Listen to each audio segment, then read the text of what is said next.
We were two best friends. I and Sarah navigated our way through the ups and downs of university life. We had been inseparable since our freshman year, sharing secrets, laughter, and late-night study sessions. Sarah was the outgoing and vivacious one, with her striking beauty and magnetic personality, while I was the quiet and introspective one, with my sharp intelligence and gentle demeanor. Hi everyone, my name is Emily. This is my story. Some of you might find it disturbing, but if you're interested in finding out more, welcome to listen to my story. One day, after a long day of classes, I asked Sarah for a ride home as my car was in the shop. She happily obliged and called her dad to pick us up. As we waited by the curb, a sleek black car pulled up, and Sarah's dad stepped out, his sharp eyes scanning the area until they landed on my face.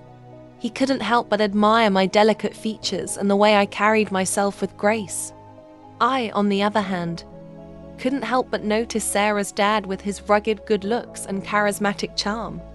As we chatted and joked on the way home, a spark ignited between us, a forbidden attraction that neither one could deny. Sarah's dad introduced himself as John. Days turned into weeks, and weeks turned into months as I and Sarah's dad found ourselves drawn to each other like moths to a flame.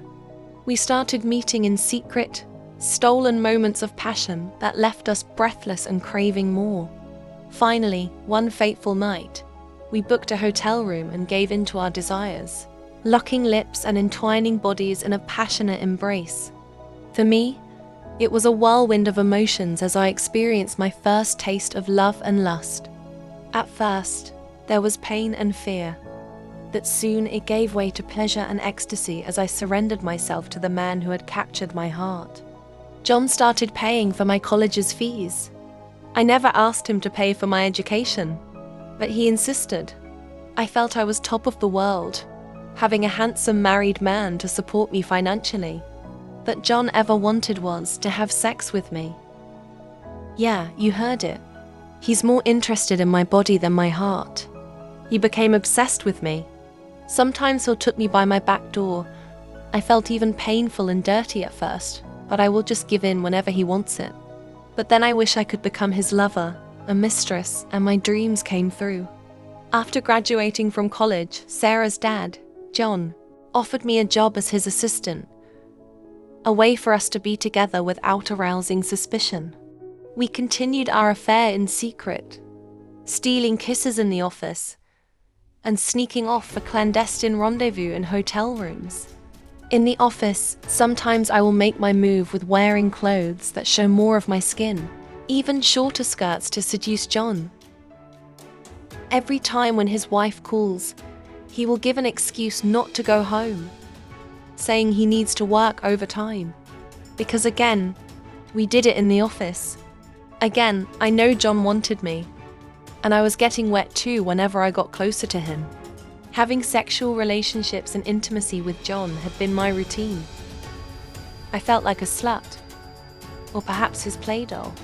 But every time when John entered me, I forgot everything. I told myself John would be mine, and I'm his. But our happiness was short-lived, as whispers began to spread and rumors started to circulate. John's wife found out about the affair and confronted him, demanding a divorce and tearing their family apart.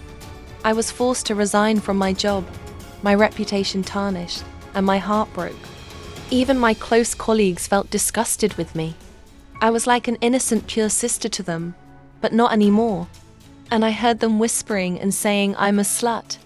My heart shattered, and I immediately ran to the pantry to hide my feelings. Tears were streaming down my face. I had lost the respects of my colleagues. As the dust settled, the consequences of our actions became clear. John's business suffered, clients and employees turning their backs on him in disgust. I was left alone and adrift, my dreams shattered, and my future uncertain. In the end, we were left with nothing but regret and sorrow, the price of our forbidden love too high to bear. And as we gazed at each other across the chasm of our mistakes, we knew that we could never turn back the clock or mend the broken pieces of our shattered lives. I did not only lose John, but also my friendship with Sarah. She had blocked me and cut me off for good. And she had warned me not to call or talk to her again.